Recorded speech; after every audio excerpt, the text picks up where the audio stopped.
Hey guys, in this video I'll show you how to stop recording on Dish Hopper. First, you need to actually locate that recording. So what you do is you navigate to the My Recording section on your Hopper, okay? And then you just need to select the specific show or episode you want to stop recording. Then just go ahead and press Edit to modify the recording settings, such as changing the frequency or ending the recording, right? And then you just cancel the timer to prevent future recordings of that show, right? Just go ahead and select delete to remove the show from your library. And then you just go ahead and confirm the deletion when you're prompted.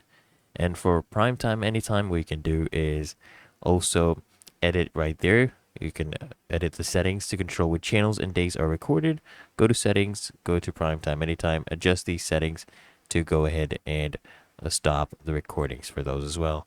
So I hope this guide provided value to you, and if it did, consider smashing that like button, as well as subscribing to frequently asked questions, and I'll see you in the next one.